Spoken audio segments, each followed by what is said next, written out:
मेरे प्यारे आका सल्लल्लाहु ताला अलैहि वसल्लम के प्यारे दीवानो, दुनिया का इंसान जब तारीख़ लिखता है और तारीख़ में आने वाले इंसानों की फहरिस्त जमा करता है, हज़रत आदम अलैहिस्सलातु व तस्लीम से लेकर मदीने के ताजदार अरवाहुना फ़िदाहु सल्लल्लाहु ताला अलैहि वसल्लम तक, तो दुश्मन भी अगर तारीख़ लिखेगा इंसानों की तो लिखने पर मजबूर हो जाता है कि हज़रत आदम अलैहिस्सलातु वस्सलाम से लेकर आज तक हुजूर जैसा कोई पैदा नहीं हुआ।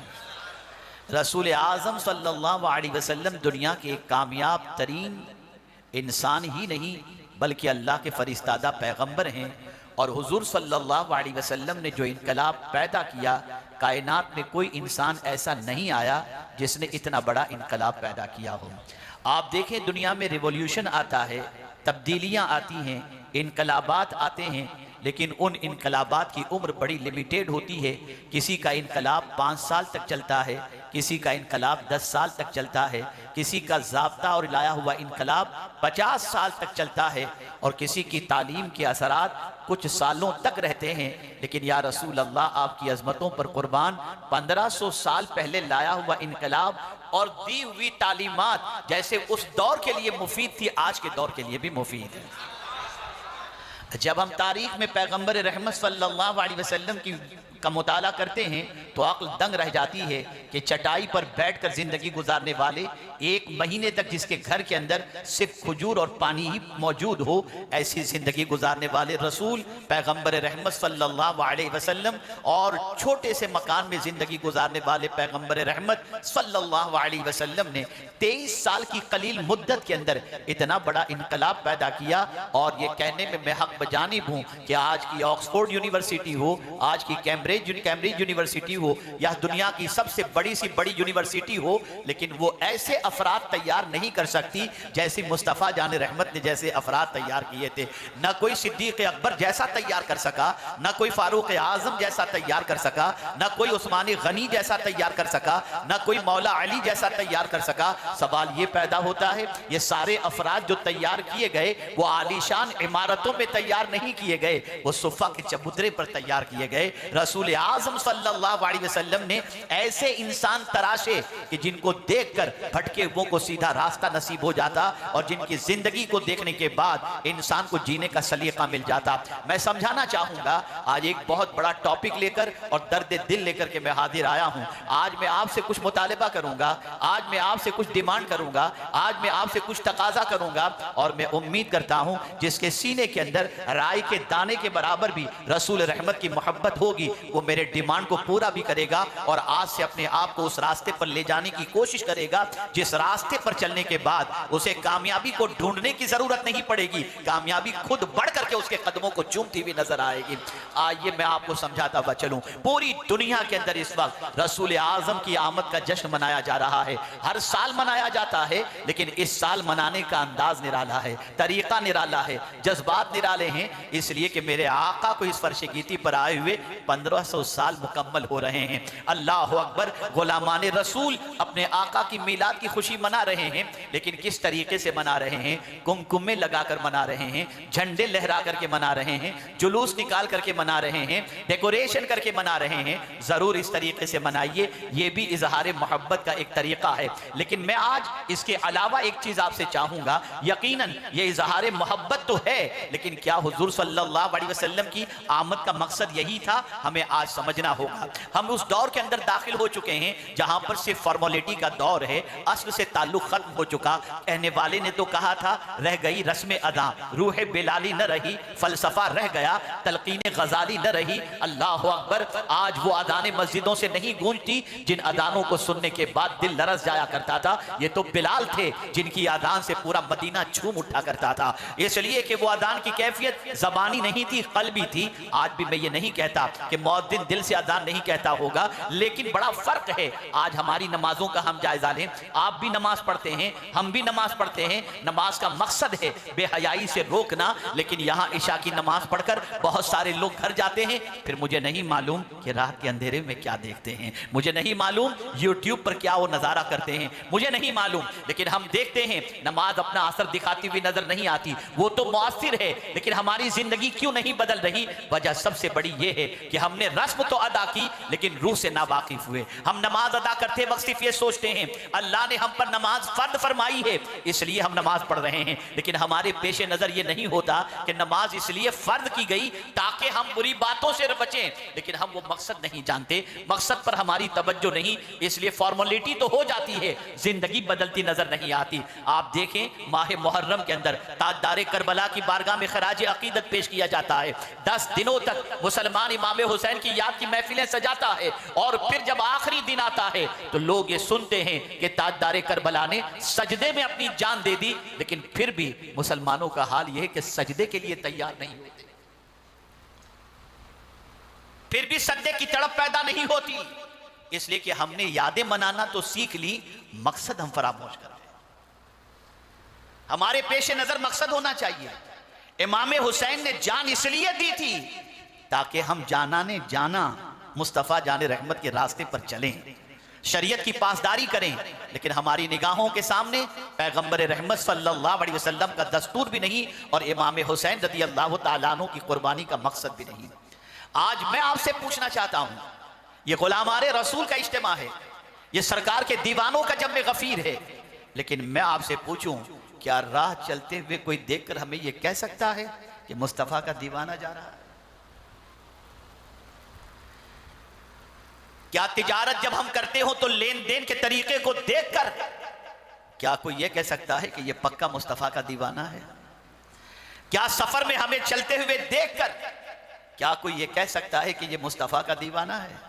मैं आपसे पूछना चाहता हूं, ऐ रसूल आजम सल्लल्लाहु तआला अलैहि वसल्लम के दीवानों, हम पैगंबर रहमत सल्लल्लाहु अलैहि वसल्लम की मोहब्बत का दावा तो करते हैं, और यह भी अल्लाह का शुक्र है कि उसने हुजूर से मोहब्बत की तौफीक अता फरमाई है, लेकिन हमें इसी पर नहीं रुकना। मैं आपसे पूछता हूं, अल्लाह के रसूल सबसे अफजल, इंसानों में उनसे अफजल कोई है ही नहीं। अगर ये कहूं तो गलत ना होगा कि बाद अज खुदा बुजुर्ग तुई किस्सा मुख्तसर, अल्लाह के बाद अगर कोई सबसे बड़ा है तो मुस्तफ़ा जाने रहमत सल्लल्लाहु अलैहि वसल्लम है। सबसे अफजल आला आकाए करीम सल्लल्लाहु अलैहि वसल्लम इंसानों में अफजल नहीं, अंबिया में भी अफजल, सारे इंसानों में भी अफजल, रसूलों में भी अफजल, उनसे अफजल आला कोई दूसरा है ही नहीं। अल्लाह अकबर। सवाल ये पैदा होता है, इतनी अजमत वाले रसूल का मानने वाला आज जमाने के पैरों की ठोकर में क्यों आ रहा है? आज वो मुसलमान जिनके नबी को अल्लाह ने यह ताकत अता की कि इशारे से चांद के 2 टुकड़े कर दें, जिनके नबी को अल्लाह ने यह ताकत दी कि डूबा हुआ सूरज पलटा दें, जिनके नबी को अल्लाह ने यह ताकत अता फरमाई कि उंगली से पानी के चश्मे जारी फरमा दें, उस अजीम रसूल का मानने वाला आज जमाने की ठोकरों में क्यों आ रहा है? इतना सस्ता कैसे हो गया? इतना बेवकात कैसे हो गया? इतना बेआबरू कैसे हो गया? अरे एक कुरान से गिलाफ को निस्बत हो जाए, उस जुज़दान को भी लोग सीने से लगा के रखते हैं, और हमें रसूल से निस्बत और उसके बावजूद हम जमाने के पैरों के अंदर रोंदे जा रहे हैं। हमें आज उसका एहतसाब करना है, आज हमें उसका जायजा लेना है। क्या भूल हो गई हमसे, या क्या भूल हो रही है हमसे, जिसकी वजह से अल्लाह अज़्ज़ व जल्ल ने हमारा ये हाल कर दिया, हम इस तरीके के बन गए। आइए हम समझाते हुए चलें। अल्लाह अज़्ज़ व जल्ल ने इरशाद फरमाया, क्यों अल्लाह ने रसूलों को भेजा? हम हुजूर के आने की खुशी मना रहे हैं ना, जवाब दें, हुजूर के आने की खुशी मना रहे हैं ना, क्यों भेजा अल्लाह ने हुजूर? क्यों अल्लाह ने रसूल आज़म सल्लल्लाहु अलैहि वसल्लम को और दूसरे रसूलों को भेजा?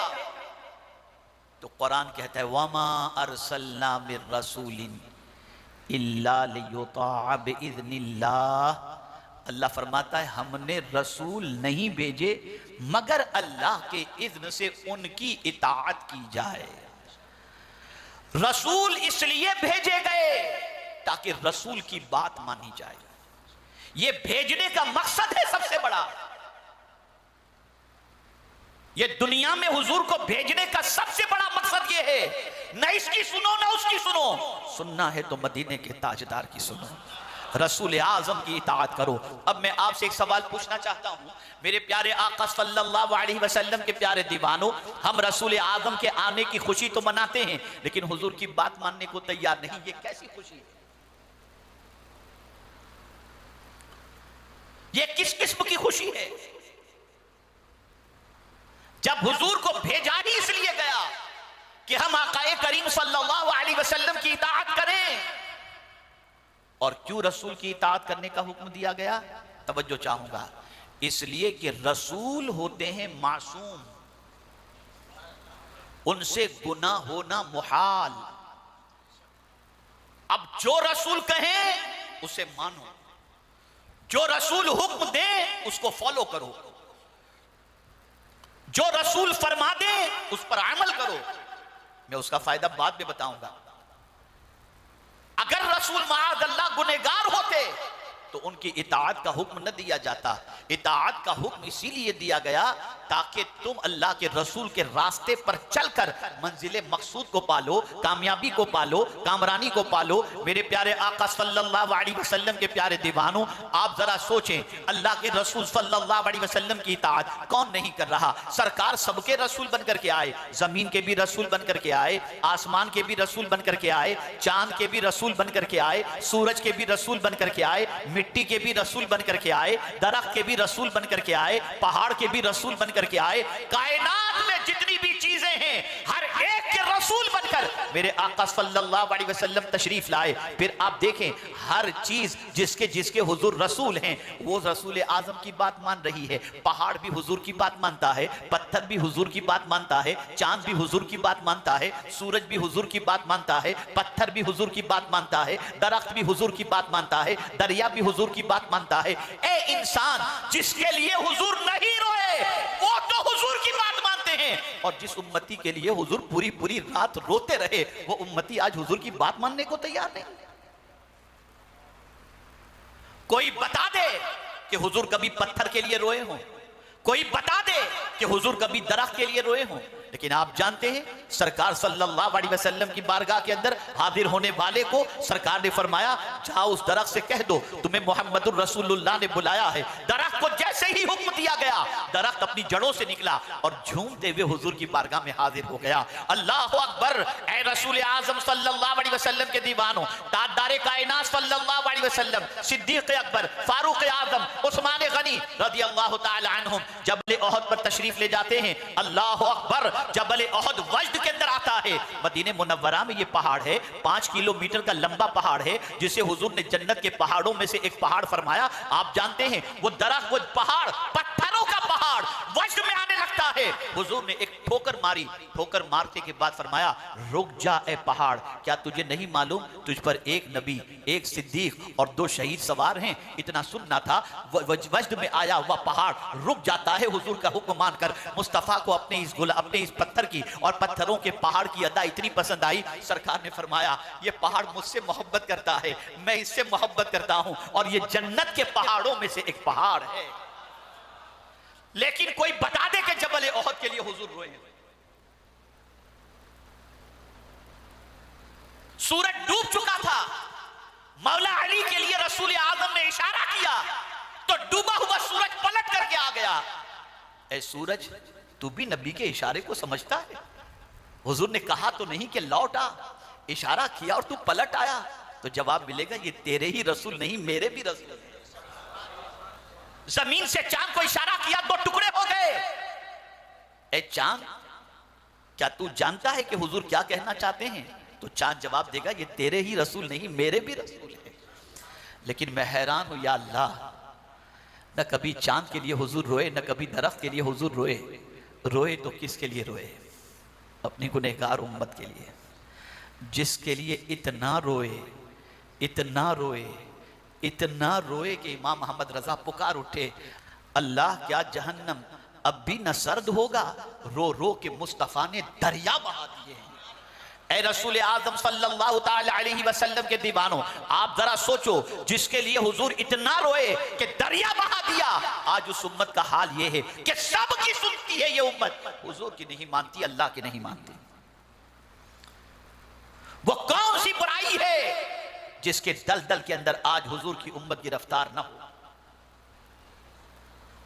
अल्लाह ने हुजूर सल्लल्लाहु अलैहि वसल्लम को इस फर्शे कीती पर इसलिए भेजा ताकि हम हुजूर की इताअत करें, हुजूर सल्लल्लाहु अलैहि वसल्लम की फर्मा बरदारी करें। आज का मुसलमान चाहता है कि अल्लाह उस पर रहम करे, आज का मुसलमान चाहता है कि अल्लाह ताला उस पर करम की नजर फरमाए। मेरे करीम ने फरमा दिया, ऐ रहम व करम के तलबगारो, मैं तुम्हें एक नुस्खा दे देता हूं, और इस नुस्खे पर अगर तुम अमल करोगे तो तुम मुझसे रहम व करम की भीख नहीं भी मांगोगे, तब भी मैं तुम पर रहम करूंगा। मेरे करीम वो नुस्खा कौन सा है? तो अल्लाह इरशाद फरमाता है, अतीउल्लाह व अतीउर रसूल लअल्लकुम तुरहमून, अल्लाह और उसके रसूल की इताअत करो ताकि तुम पर रहम किया जाए। हम समझते हैं कि गुनाह करें और हम पर रहम हो जाए, हमें गुनाह छोड़ना होगा, हमें अल्लाह के रसूल की नाफरमानी छोड़नी होगी, हमें अल्लाह के रसूल सल्लल्लाहु अलैहि वसल्लम के इरशादात को अपनी जिंदगी के अंदर नाफिज करना होगा। फिर आप देखें, जहां से गुजरेंगे वहां पर इंशाअल्लाह रहमत इलाही का नुज़ूल होता चला जाएगा। मेरे प्यारे आका सल्लल्लाहु ताला अलैहि वसल्लम के प्यारे दीवानों, हम कामयाबी चाहते हैं, हम कामरानी चाहते हैं, हम अल्लाह के रसूल का साथ चाहते हैं कि रसूल आज़म सल्लल्लाहु अलैहि वसल्लम का कुर्ब हमें दुनिया में भी मिले, हमें आखिरत में भी मिले। और सहाबाए किराम अलैहिमुर रिदवान जीते जी भी हुजूर के कदमों में रहना चाहते थे, और इस दुनिया से जाने के बाद भी हुजूर के कदमों में रहना चाहते थे, बल्कि आखिरत में भी हुजूर के कदमों में रहना चाहते थे। आप जज्बे को देखो, हजरत सौबान रदी अल्लाह मौला तबारक व तआला अन्हु बारगाह रसूल सल्लल्लाहु अलैहि वसल्लम में हाजिर हुए, चेहरा उतरा हुआ था, गमगीन चेहरा, अफसुर्दा चेहरा। मेरे आका सल्लल्लाहु अलैहि वसल्लम ने फरमाया, सौबान क्या बात है, तुम्हारा चेहरा उतरा हुआ है? कुर्बान मेरे आका की अजमत पर, किसी भी सहाबी का चेहरा उतर जाए तो हुजूर उसे भी बर्दाश्त नहीं कर पाते। ऐ सौबान क्या बात है, तुम्हारा चेहरा उतरा हुआ है, क्या तबीयत खराब है, घर में कुछ मसला हो गया? जवाब में कहते, नहीं हुजूर, तबीयत भी ठीक है, घर में भी कोई मसला नहीं हुआ, बस एक चीज याद आ गई जिससे मेरा चेहरा उतर गया। सरकार सल्लल्लाहु अलैहि वसल्लम ने फरमाया, सौबान क्या चीज याद आ गई? तवज्जो चाहूंगा, क्या चीज याद आ गई? अर्ज करते हैं, हुजूर यहाँ तो सुबह आपकी ज़ियारत नसीब हो जाती है, दोपहर में आपका दीदार नसीब हो जाता है, रात को आपका दीदार नसीब हो जाता है, बस एक ख्याल आया कि आखिरत में पता नहीं आप कहाँ होंगे, हम कहाँ होंगे, और वहाँ आपका दीदार नसीब नहीं होगा तो हमारा क्या होगा? वहाँ आपके जलवे नहीं देखेंगे तो हमारा क्या होगा?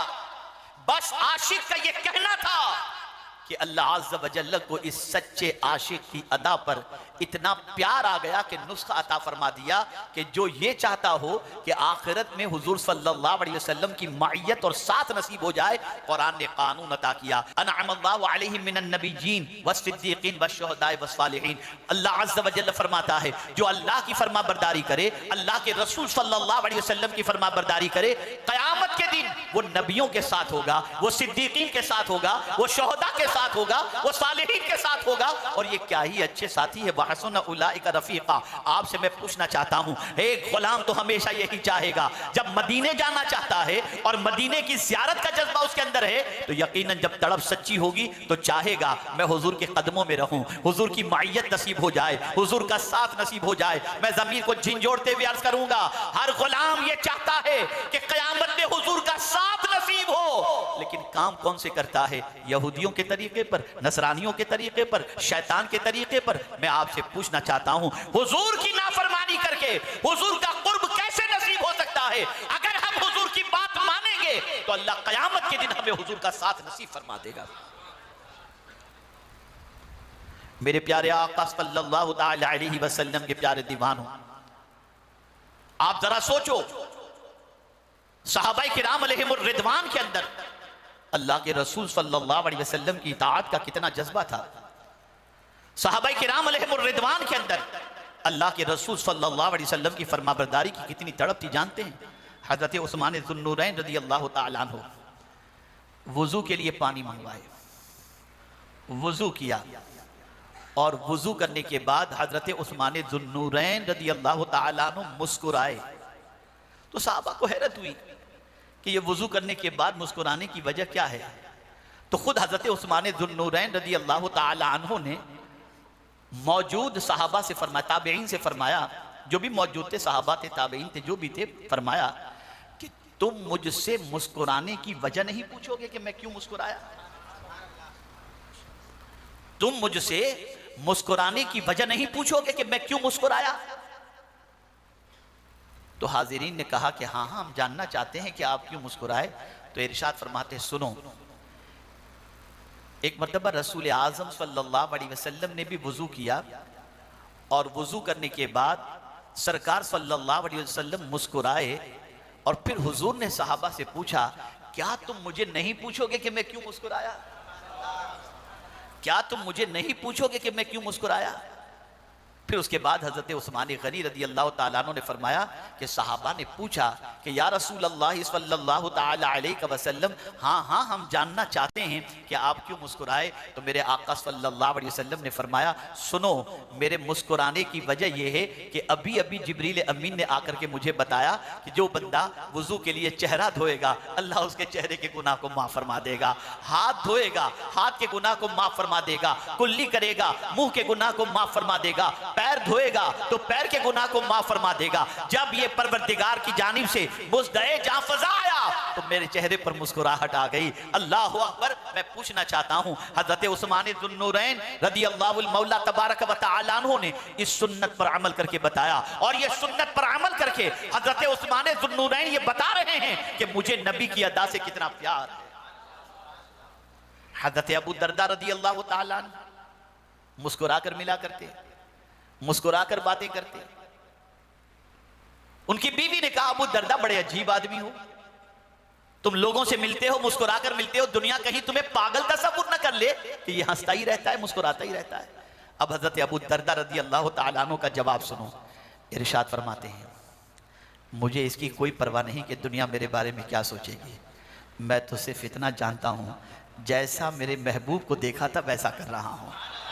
मुझे तो मेरे महबूब की अदा से प्यार है, उनकी सुन्नतों से प्यार है। तो मेरे प्यारे आका सल्लल्लाहु अलैहि वसल्लम के प्यारे दीवानों, सहाबा अल्लाह के रसूल सल्लल्लाहु अलैहि वसल्लम की इताअत करते और फरमाबरदारी में जिंदगी गुजारा करते। अल्लाह अकबर। मैं आपसे एक सवाल पूछना चाहता हूँ, लोग कहते हैं ये मीलाद आप मनाते हो, ये मीलाद का सबूत कहाँ से है?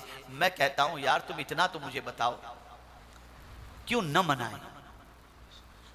और अगर तुम ये कहते हो कि 12 रबीउन नूर सरकार की जहां विलादत की तारीख है वहीं विसाल की भी तारीख है, तो जाने का गम मनाया जाता है, जाने की खुशी तो नहीं मनाई जाती है। तो मैं उनसे अर्ज करूंगा, जो रब अपने महबूब की अदाओं को मरने न दे, वो रब अपने महबूब को मुर्दा कैसे कर देगा?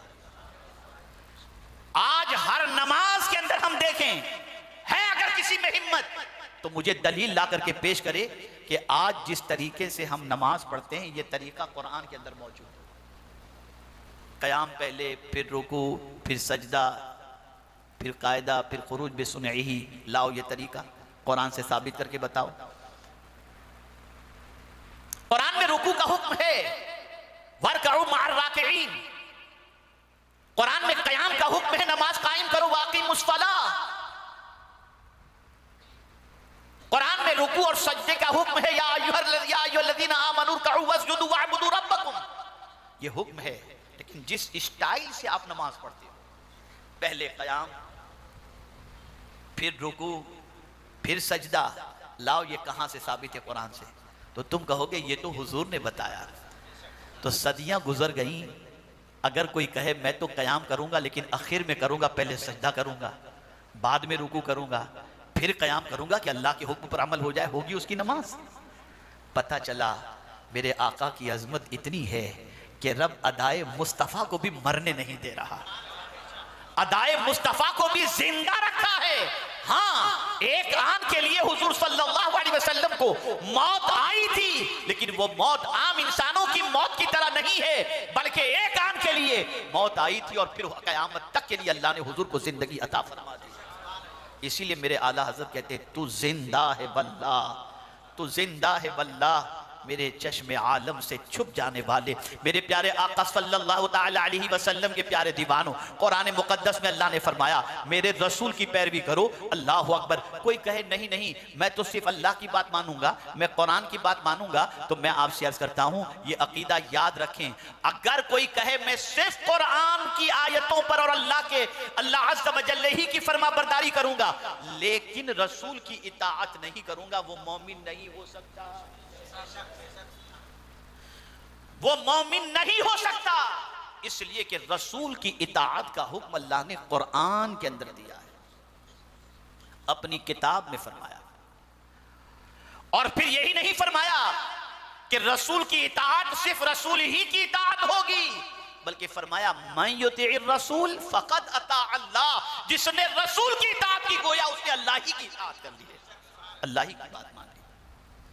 आज ये उम्मत वल्लाह ज़वाल पजीर न होती, वल्लाह ये उम्मत ठोकरों में ना आती, वल्लाह ये उम्मत इतनी सस्ती न हो जाती, वल्लाह ये उम्मत इस तरीके से मार न खाती, वल्लाह ये उम्मत इतनी बेवकात न होती, वल्लाह ये उम्मत लोगों की ठोकरों में न आती, वल्लाह ये उम्मत ज़वाल पजीर न होती अगर इस उम्मत ने रसूल आज़म की फरमाबरदारी की होती,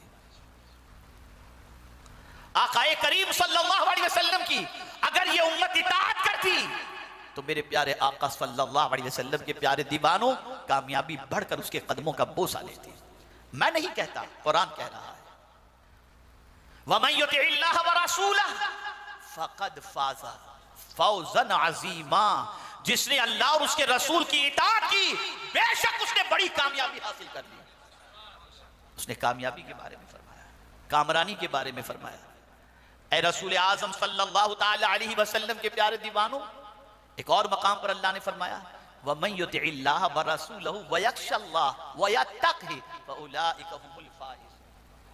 यहां भी कामयाबी की बात की, जिसने अल्लाह और उसके रसूल की इताअत की और अल्लाह की खशियत इख्तियार की और अल्लाह से डरा, वो कामयाब हो गया, कामयाब हो गया। अब मैं आपसे मेरी डिमांड कर रहा हूं, मेरा मुतालबा रख रहा हूं, दर्द दिल के साथ रख रहा हूं, मोहब्बत के साथ रख रहा हूं। यह जलसा सिर्फ इसलिए मुनाकिद किया गया है कि हुजूर राजी हो जाए। यह जलसा इसलिए रखा गया है कि रहमत आलम सल्लल्लाहु अलैहि वसल्लम की मिलाद की खुशी हम मना रहे हैं। हम इस जलसे को बारगाह रसूल में खराज अकीदत के तौर पर पेश करना चाहते हैं। यकीनन झंडे लगाना, जुलूस निकालना, सबीलों का एहतमाम करना, न्याज का एहतमाम करना, ये सब कुछ बारगाह रसूल सल्लल्लाहु अलैहि वसल्लम में बड़ा खराज अकीदत है अगर सरकार कबूल फरमा ले तो। लेकिन सबसे बड़ा खराज अकीदत क्या आप हुजूर की बारगाह में पेश करना चाहते हैं? जवाब दें। आप चाहते हैं कि सरकार की बारगाह में ऐसा खराज अकीदत पेश करें कि हुजूर राजी हो जाएं? जवाब दे, ऐसा जवाब दे, मुझे इत्मीनान हो। चाहते हैं ना? तो आज आपको एक अहद करना होगा, आज आपको एक वादा करना होगा, आज आपको एक अज़्म करना होगा। सरकार, आप तो आए ही इसलिए थे कि अल्लाह के हुक्म से आपकी बात मानी जाए। हम मुजरिम हैं, हम नाकारा हैं, हमने आपके इरशाद के खिलाफ जिंदगी गुजारी। हम आपकी मोहब्बत का दम जरूर भरते हैं, लेकिन हमारी रातें हमारी गुनाहों पर, हमारे गुनाहों पर गवाह हैं, हमारा दिल हमारे गुनाहों पर गवाह है। आपके आने के मकसद को हमने नजरअंदाज कर दिया, लेकिन आज के दिन आपकी आमद की खुशी के अंदर हम ये अहद करते हैं आज के बाद आपकी नाफरमानी नहीं करेंगे, हम आपके इरशाद पर अमल करेंगे। आपको गाने नापसंद है हुजूर कभी नहीं सुनेंगे, आपको पिक्चर नापसंद है हम कभी नहीं देखेंगे, आपको बेहयाई नापसंद है हम कभी नहीं देख करेंगे, कभी इसमें गिरफ्तार नहीं होंगे। नमाज से आपकी आंखों को ठंडक पहुंचती है हुजूर, आपकी मिलाद की महफिल के अंदर हम अहद करते हैं कि अपनी नमाजों को हम कज़ा नहीं करेंगे। खुदा की कसम, अगर हमने ये अज़्म कर लिया तो हुजूर के आने के मकसद को हमने पूरा कर दिया, पूरा कर दिया। और फिर मैं आपको यकीन के साथ कहता हूं कि फिर दुनिया की कोई ताकत आपको शिकस्त नहीं दे सकती, फिर कामयाबी बढ़कर कदमों को चूमेगी और फकीर के नजदीक सबसे बड़ा खिराज अकीदत यही है कि हुजूर इसलिए तशरीफ लाए कि हुजूर की बात मानी जाए, उनकी फरमाबरदारी की जाए। और अगर कोई मिलाद मुस्तफा की महफिल के अंदर हुजूर की इताअत का आज़्म कर ले तो मैं समझता हूं इससे ज्यादा सरकार की बारगाह में बड़ा खिराज अकीदत कोई दूसरा नहीं हो सकता। मैं एक वाकया अर्ज करता हूं। रसूल रहमत सल्लल्लाहु अलैहि वसल्लम का दीदार कितनी अजमत वाली चीज और कितनी खुशनसीबी की बात है। मदीना देखना जब इतना खुशनसीब, मदीना देखना इंसान के लिए खुशनसीबी की बात है, तो मदीने वाले को देखना कितनी खुशनसीबी की बात हो। आला हजरत तो मदीना देख कर आने वाले की आंखों को चूमा करते थे। जानते हैं आप, एक साहब मदीने शरीफ से तशरीफ लाए, इमाम इश्क व मोहब्बत मुलाकात के लिए गए, उनकी आंखों का बोसा लिया। तब उन्हें महसूस हुआ कि मैं तो बहुत बड़े दरबार की हाजिरी देकर के आया हूँ। तो आला हजरत की बारगाह में वो ज़ाहिर मदीना अर्ज करता है कि हुजूर क्या बताऊं, मुझे सिर्फ 2 ही दिन मदीने में रहने को मिले। तो आला हजरत ने फरमाया 2 दिन, माशाअल्लाह 2 दिन। अरे भाई, एक सांस भी वहां की मिल जाए तो हजारों जिंदगी से अफजल व आला है। एक सांस भी मदीने में मिल जाए। लेकिन मैं हैरान हूं, या अल्लाह, वो वैसे करनी रदी अल्लाह ताला अन्हु तो हुजूर का जमाना पाते हैं, जमाना पा रहे हैं। चाहते तो मदीने जाकर हुजूर की जियारत कर सकते थे, लेकिन जानते हैं मां बीमार थी,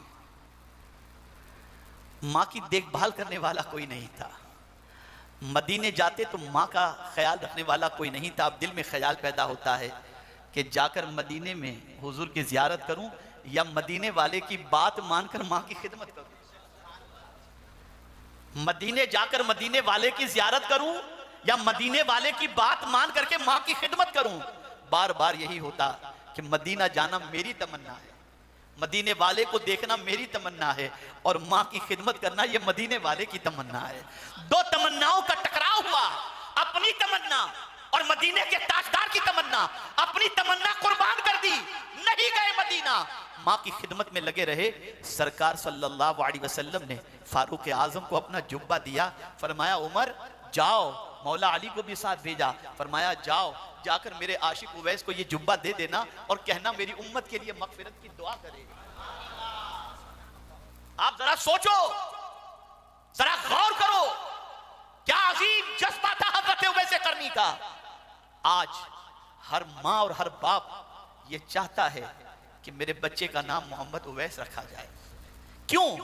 इसलिए कि वो एक कामयाब आशिक रसूल थे, वो फरमाबरदार मुस्तफा सल्लल्लाहु अलैहि वसल्लम थे। ऐ रसूल आज़म सल्लल्लाहु अलैहि वसल्लम के दीवानों, इसलिए जरूरत इस अम्र की है कि दुनिया और आखिरत दोनों में अगर कामयाबी चाहते हो तो छोड़ दो गुनाह से रिश्ता और मुस्तफा की बात मानना शुरू कर दो। और इससे बड़ा खिराज अकीदत हुजूर की बारगाह में और क्या हो सकता है, और क्या हो सकता है। और जिंदगी भर हुजूर सल्लल्लाहु अलैहि वसल्लम की नाफरमानी करना, चलते फिरते नाफरमानी करना, उठते बैठते नाफरमानी करना, और हमारी जिंदगी नाफरमाने रसूल की हैसियत से ही पहचानने में आ जाए तो फिर कामयाबी हमारा मुकद्दर कैसे बन सकती है। तो आज के इस रूह परवर मिलाद मुस्तफ़ा सल्लल्लाहु अलैहि वसल्लम की महफिल के अंदर अगर आप और हम बारगाह रसूल सल्लल्लाहु अलैहि वसल्लम में मिलाद का खिराज अकीदत पेश करना चाहते हैं तो आज के दिन हम सब अहद करें, हर उस बात से बचने की कोशिश करेंगे जिन बातों से बचने का हुक्म हुजूर ने दिया, और हर उस बात को करने की कोशिश करेंगे जिसको करने का अल्लाह के रसूल ने हमें हुक्म दिया है। तैयार हैं इसके लिए? पक्की तरीके से नियत कर लें इंशाअल्लाह। ये बहुत बड़ा खिराज अकीदत होगा, बहुत बड़ा खिराज अकीदत होगा, और मैं पूरे यकीन के साथ कहता हूं इससे हुजूर भी राजी हो जाएंगे, और हुजूर राजी हो गया तो रब्बे कदीर भी राजी हो जाएगा। एक बंदा भी अगर अपने गुनाहों से सच्चे दिल से तौबा करके निगाहों की हिफाजत कर ले, आज तो बड़ा अजीब हाल हो चुका है, इल्ला माशाअल्लाह निगाहों की हिफाजत कहीं नजर आती हो। नमाज पढ़कर इंसान बेचैन है, नमाज पढ़कर इंसान बेकरार है, नमाज पढ़कर के इंसान की तबीयत उचट हो रही है। मौला अली करमल्लाहु ताला वजहुल करीम से किसी पूछने वाले ने पूछा, हुजूर नमाज पढ़ता हूं मजा नहीं आता, नमाज पढ़ता हूं लज्जत नहीं मिलती। मौला अली ने एक ही नुस्खा अता फरमाया, फरमाया अपनी निगाहों की हिफाजत कर, तुझे नमाज में लज्जत मिलेगी, नमाज में मजा आएगा। आज निगाहें आवारा हो गई, आज निगाहें बहक रही हैं, आज आवारगी बढ़ चुकी है। नाफरमानी रसूल सल्लल्लाहु अलैहि वसल्लम हमारी जिंदगी का वतीरा बन चुका है। तो आज के इस अजीम उश्शान मिलाद मुस्तफ़ा सल्लल्लाहु अलैहि वसल्लम की महफिल के अंदर आओ हम सब हुजूर की बारगाह में इस अहद के साथ खराज अकीदत पेश करें, सरकार आप जिस चीज के लिए तशरीफ लाए हम उस चीज को अपनाने के लिए तैयार हैं। हम मानेंगे तो इंशाअल्लाह आपकी मानेंगे, और आपकी मानेंगे तो अकाल कामयाबी आपके सदके में अल्लाह